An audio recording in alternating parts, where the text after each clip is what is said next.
अस्सलाम वालेकुम। तो हम इस वीडियो में स्टार्ट कर रहे हैं with the test prep of NED chemistry section. ठीक है। तो इसमें मैं आपको जो भी चीज़ें कराऊंगा ना, वो सब एनईडी के जो एंट्रेंस एग्ज़ाम है ना, उसके लिए काफ़ी इंपॉर्टेंट है। क्योंकि मैंने भी टेस्ट दिया था। ठीक है। और मैं जो जो भी लिखवा रहा हूँ ना अभी, जो भी इंफॉर्मेशन दे रहा हूँ अभी, वो कुछ भी एक्स्ट्रा नहीं है। वो सोलली इम्पोर्टेंट है for the exam of NED. ठीक है, ख़ास तौर पे। सही है। और इसी इंफॉर्मेशन को रिवाइज करके मैंने बेसिकली स्कोर किया था अपने टेस्ट में 20 above out of 25 in the portion of chemistry. ठीक है। तो अगर आपको कोई भी आपकी तैयारी नहीं है केमिस्ट्री सेक्शन की, तो और अगर तैयारी है भी, रिवाइज करना है आपको, तो you should watch this video और इसके सब्सिक्वेंट पार्ट्स केमिस्ट्री के हवाले से, क्योंकि इस वीडियो में और शायद पार्ट टू भी, इसका पार्ट थ्री भी आएगा ऑफ द केमिस्ट्री सेक्शन। तो इन सब वीडियोस में मैं केमिस्ट्री का कंटेंट जो है, वो सब आपको जो इम्पोर्टेंट है एनईडी के टेस्ट के लिए, वो सब बता रहा हूँ, लिखवा रहा हूँ। ठीक है। तो पॉइंट्स की फॉर्म में जो आपको याद करना होगा, कुछ भी इसमें एक्स्ट्रा नहीं होगा। ठीक है। टू दी पॉइंट बातें होंगी। सही है, जो कि या तो मैंने एमसीक्यू में देखी है कहीं, या मैंने सॉल्व करते हुए प्रैक्टिस पेपर्स, मुझे मुझे कहीं ना कहीं वो मिली हैं चीज़ें। ठीक है, एग्ज़ाम में। और जब मैंने एग्ज़ाम दिया था तो इस लिस्ट में से ना अच्छी खासी चीज़ें रिपीट हुई थी in the NED test, phase one में भी और फेज़ टू में भी। ठीक है। तो दोनों फेजेस में मेरे 20 अबव स्कोर आया था। तो इसलिए मैं ये शेयर कर रहा हूँ विथ यू गाइस। ठीक है। ताकि अगर किसी की तैयारी नहीं है, तो वो अगर ये सीरीज भी देख लेगा ना, केमिस्ट्री पोर्शन की ऑफ माय वीडियोस, तो काफ़ी हो जाएगा उसके लिए। ठीक है। और he will be able to score 20 above in his coming NED test. ठीक है, इन द केमिस्ट्री पोर्शन। तो इसको हम क्या बोलते हैं, इस तैयारी को बेसिकली इसका नाम देते हैं हम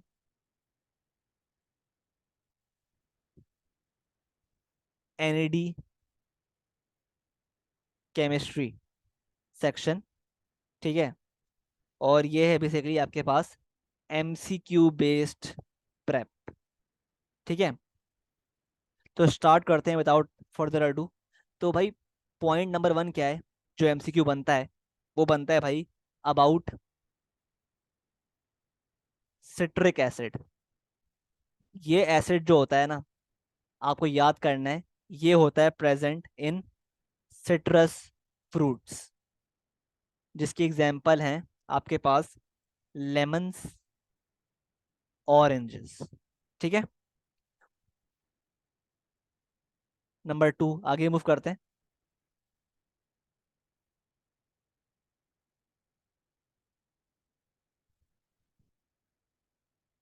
नंबर टू है हमारे पास, एक डेफिनेशन आती है एमसीक्यूज में, ionisation energy.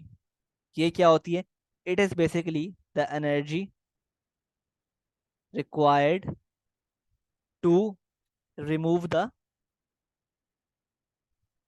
Outer most outer most electron. ठीक है। आगे बढ़ते हैं। अब बात करते हैं, एक और एमसीक्यू आता है, रिपीट होता है बार बार। वो है ये वाला, कि which of the following contains lone pair. और आपको ऑप्शंस दिए होते हैं, वाटर यानी H2O, नंबर बी अमोनिया, सी दिया होता है मेथेन, और डी दिया होता है ए एंड बी। ठीक है। चूज करना पड़ता है। मुझे बताओ इन सब में से किसके पास लोन पेयर है? तो for this you need to know the structures of all these compounds. तो आपके पास जो वाटर है, वो इस तरह का होता है ना, ऑक्सीजन। ठीक है। और ऑक्सीजन पे आपके पास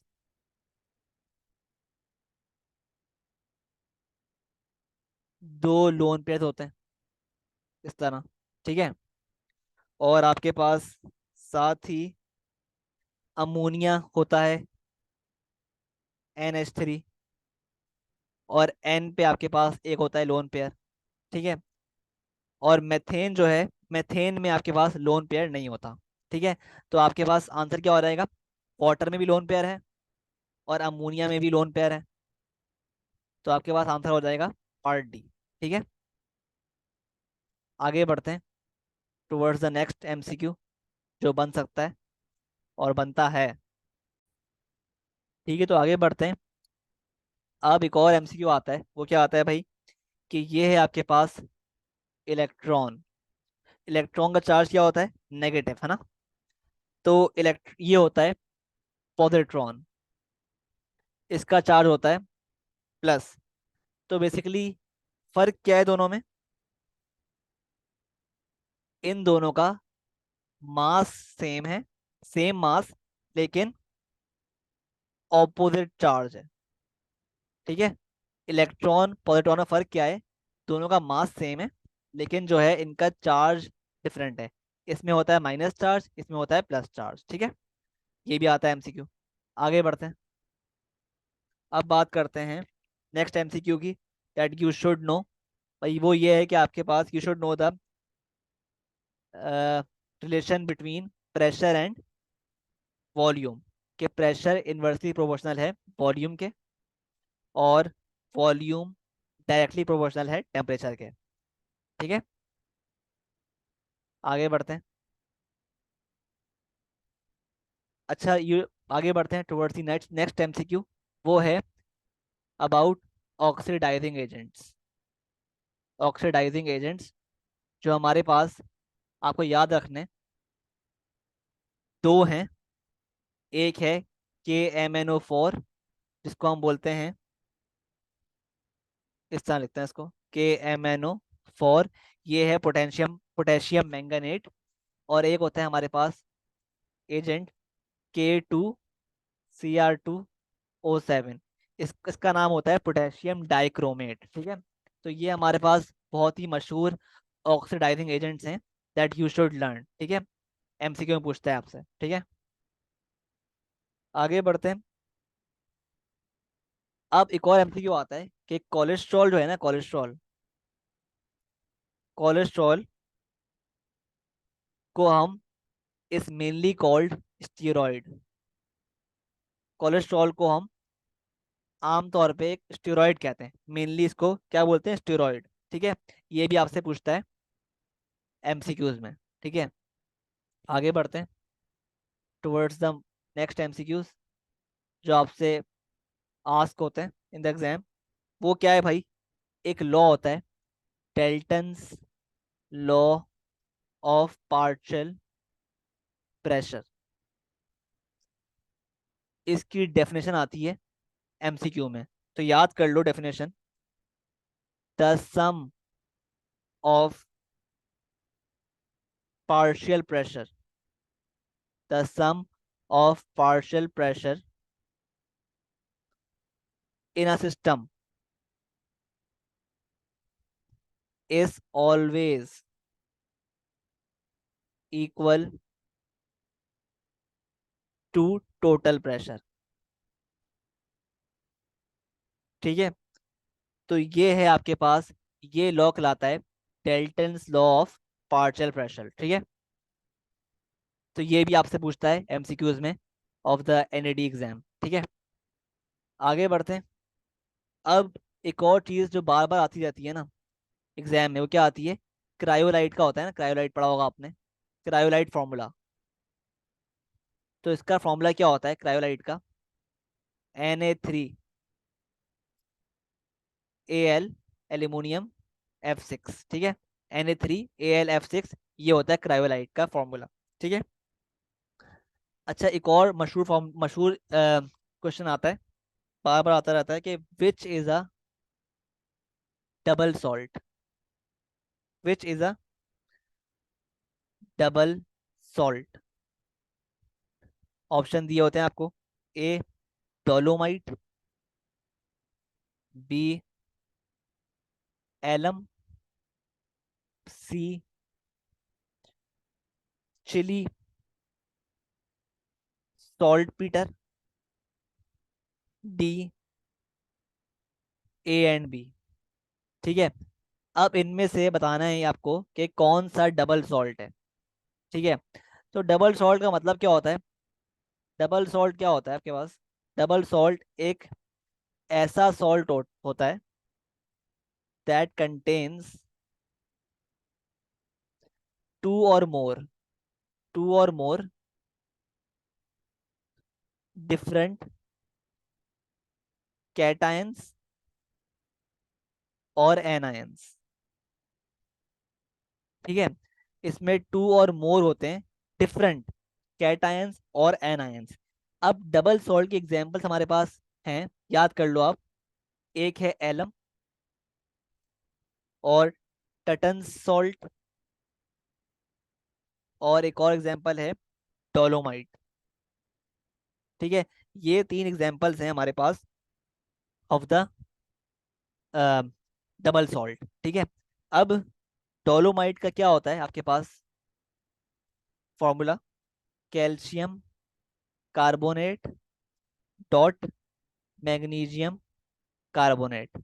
और जो एलम है इसका फॉर्मूला होता है K2SO4 dot Al2SO4 3 dot 24H2O। तो आप चेक कर रहे हो, दोनों दोनों सॉल्ट्स में आपके पास टू और मोर डिफरेंट क्या हैं? कैटायंस हैं। टू और मोर क्या है? डिफरेंट कैटायंस हैं। तो जब ये दोनों क्या हैं? They are both double salt. तो क्योंकि ए भी डबल सॉल्ट है, बी भी डबल सॉल्ट है, तो आपका आंसर क्या होगा? और डी। और चिली सॉल्ट पीटर जो है ना, इसका फॉर्मूला क्या होता है?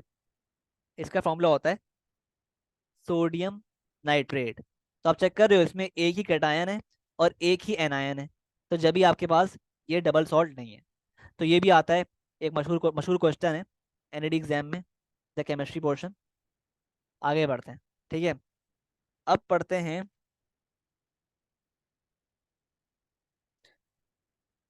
आपके पास एक और लॉ होता है, इसको हम बोलते हैं Hess's law of constant heat of summation. ठीक है। अब ये होता क्या है हेसिस लॉ? ये भी बहुत ही फ्रीक्वेंट फ्रीक्वेंट क्वेश्चन है एनईडी के एग्जाम में। ठीक है। ये भी आप याद कर लो। ये होता क्या है कि delta H enthalpy change is equal to delta H(1) delta H plus delta H(2) plus delta H(3) plus delta H(n). ये होता है Hess's law of constant heat of summation. ये आपके पास इसका एमसीक्यू बनता रहता है। ठीक है। तो याद कर लो ये। आगे बढ़ते हैं एक और एमसीक्यू की तरफ। तो देखो भाई, एक होता है अमाइनो एसिड। ठीक है। लेकिन जब हमारी बॉडी में ये अमाइनो एसिड एंटर होता है, तो ये एग्जिस्ट करता है एज ज्यूटारायन। ज्यूटारायन क्या होता है? ये बेसिकली होता है aqueous amino acid. Aqueous amino acid को हम बोलते हैं ज्यूटारायन। ठीक है। ये इसका नाम होता है। ठीक है। और ये क्या होता है? इट इज बेसिकली एम्फोटेरिक, मतलब it can react with acid as well as alkali. ठीक है। तो ये भी आपको याद करना है, पूछता रहता है वो। ठीक है। आगे बढ़ते हैं टुवर्ड्स द नेक्स्ट एमसीक्यू। ये क्या है भाई कि पूछता है आपसे कि स्ट्रॉन्ग मॉलिक्यूलर फोर्सेस जो होती हैं, इंटर मॉलिक्यूलर फोर्सेस, ये ठीक है। तो आपसे पूछता है कि स्ट्रॉन्ग इंटरमॉलिक्यूलर फोर्सेस जो होती हैं वो क्या करती हैं ऑफ अट्रैक्शन में, ऑफ अट्रैक्शन में sorry, attraction strong intermolecular forces of attraction, sorry strong intermolecular forces, intermolecular attraction, sorry strong intermolecular attraction जो है among molecules can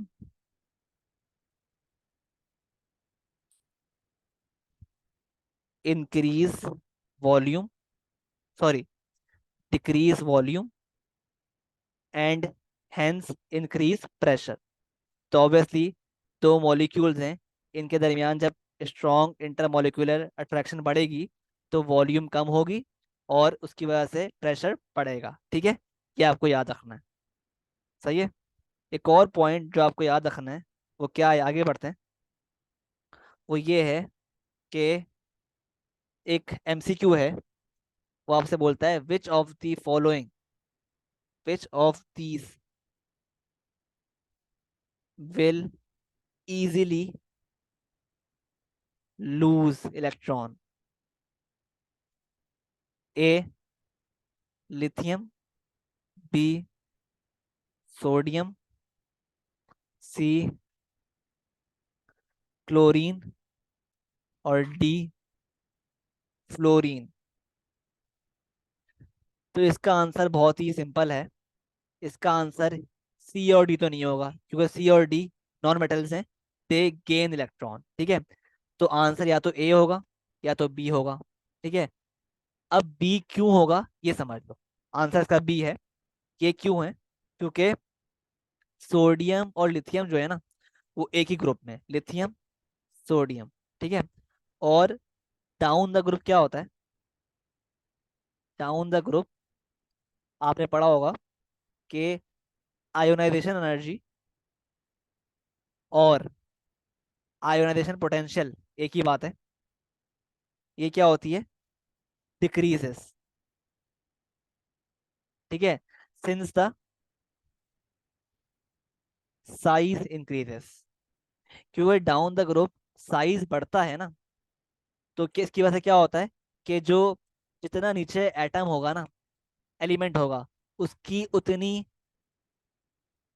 ionisation energy कम होगी। ठीक है, जिसकी वजह से it will be much easier to lose the electron, outer most electron of that element. तो क्योंकि इन दोनों में से सोडियम जो है वो नीचे है, तो इसका जो इलेक्ट्रॉन लूज करना वो आसान होगा, इजियर होगा कंपेयर टू लिथियम।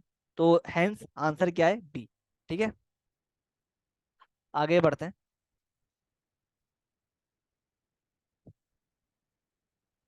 एक और सवाल आता है कि R S H is a functional group of A alcohol, B amine, C thio alcohol और डी ऑल ऑफ दीज। ठीक है, तो इसका आंसर बहुत ही सिंपल है, थायो अल्कोहल। ठीक है, आर एस एच जो है वो ग्रुप जो है ना, ये होता है आपके पास, R S H is the functional group of thio alcohol, और इसको हम एक और नाम देते हैं और मरसेप्टेंस। ठीक है, तो ये भी आपको याद करना है। आई होप क्लियर है। आगे बढ़ते हैं टुवर्ड्स द नेक्स्ट एमसीक्यू के, कहते हैं आपसे highest bond dissociation energy, dissociation energy will be of part A H C L, B H B R, C H F, और डी एच आई। अब देखो, हाईएस्ट बॉन्ड डिसोसिएशन एनर्जी जो होती है ना, इसका मतलब क्या है कि ये वो एनर्जी पूछ रहा है कि जो चाहिए होती है बॉन्ड को तोड़ने के लिए, बॉन्ड को तोड़ने के लिए एनर्जी चाहिए होती है। तो इन सब ऑप्शंस में जो हाईएस्ट बॉन्ड डिसोसिएशन एनर्जी है, मतलब जो हाईएस्ट एनर्जी रिक्वायर्ड है टू ब्रेक द बॉन्ड, इन सब में से होगी एच एफ की। ठीक है, क्यों होगी? रीजन क्या है? Since H F has the highest electronegativity, negativity,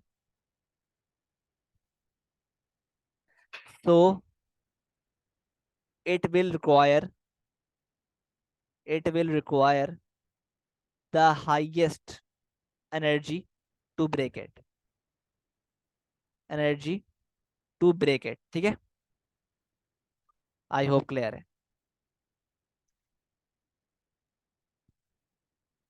आगे बढ़ते हैं टुवर्ड्स द नेक्स्ट इंफॉर्मेशन। अब आपसे कहते हैं भाई, which is not a fatty acid.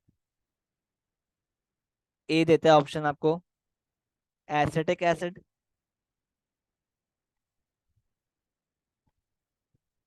B oleic acid, C stearic acid, D palmitic acid. ठीक है, अब देखो इन चारों ऑप्शन में आपके पास ऑप्शन जो होगा ना, आंसर जो होगा कि which is not a fatty acid, उसका आंसर क्या होगा? ए। क्योंकि याद रखना फैटी एसिड में हमेशा कार्बन जो होते हैं ना, number of carbon that are more than 10। ठीक है, तो इन सब में कार्बन जो है वो मोर देन 10 होते हैं, लेकिन एसिडिक एसिड में कार्बन लेस देन 10 होते हैं, तो जब भी क्या है ये फैटी एसिड नहीं है। ठीक है, आगे बढ़ते हैं। और होता क्या है एसिडिक एसिड? ये बहुत ही मशहूर एसिड है जो आमतौर पे आता है एमसीक्यूज में। ठीक है, तो देख लो उसको। ये जो होता है ना एसिड, ये कुछ इस तरह बनता है। इसमें आपके पास दो कार्बन होते हैं, इस तरह ये बनता है। ठीक है, ये इसका स्ट्रक्चर है। ठीक है, इसको हम एक और नाम देते हैं, इसको हम इथानोइक एसिड भी बोलते हैं, इथानोइक एसिड। तो इथानोइक एसिड और एसिडिक एसिड सेम चीज है। ठीक है, आगे बढ़ते हैं। सही है, तो एक और एमसीक्यू देखा था मैंने जो आता है कि फीरस सल्फेट का फॉर्मूला क्या होता है। फीरस सल्फेट, तो याद रखना फीरस सल्फेट जो है ना, ये होती है आपके पास FeSO4। तो इस केस में सल्फेट का जो वो होगा ना चार्ज, वो 2 नेगेटिव होगा, और आयरन का होगा 2 पॉजिटिव। ठीक है, तो ये है इसका फॉर्मूला। आई होप क्लियर है। आगे बढ़ते हैं। क्या बोलते हैं आपसे, एक और क्वेश्चन है। वो क्या है भाई कि एमसीक्यू आता है कि percentage of neon vapour, of neon vapour is 25% percent, and that of Mercury vapour, and that of Mercury vapour is 75%। ठीक है, if total pressure is 50 atm, then partial pressure of neon will be, option A देता है आपको 12.25, B 37, 12.5, सी 37.5, D दे रहा है आपको option 37.25। ठीक है, तो अभी क्या बोल रहा है, इसको निकालते हैं। कह रहा है कि परसेंटेज ऑफ नियॉन वेपर है 25% और मरकुरी वेपर है 75%। अब कह रहा है टोटल प्रेशर, अगर टोटल प्रेशर मिलाकर सबका 50 atm है, then partial pressure of neon will be. तो आपके पास नियॉन का परसेंटेज गिवन है। ठीक है, तो हम क्या करेंगे, तो बेसिकली 50 atm का 25% जो है ना वो नियॉन है, और 75% क्या है, मरकुरी। तो 25% ऑफ 50 जो है वो आपके पास क्या हो जाएगा, नियॉन का पार्शियल प्रेशर। ठीक है, सही है। तो 25% जो है वो आपका क्या हो जाएगा, और 50 is the neon partial pressure. तो निकाल लेते हैं क्या आ रहा है आपका आंसर। इसका आंसर आ रहा है 12.5, जो कि आपका ऑप्शन बी में है। ठीक है। अगर आपसे लेट से कहता कि मुझे चाहिए पार्शियल प्रेशर ऑफ मरकुरी, तो आप क्या करते, फिर आप करते 75% ऑफ 50। इससे आपका आंसर आता ऑफ द मरकुरी पेपर। ठीक है।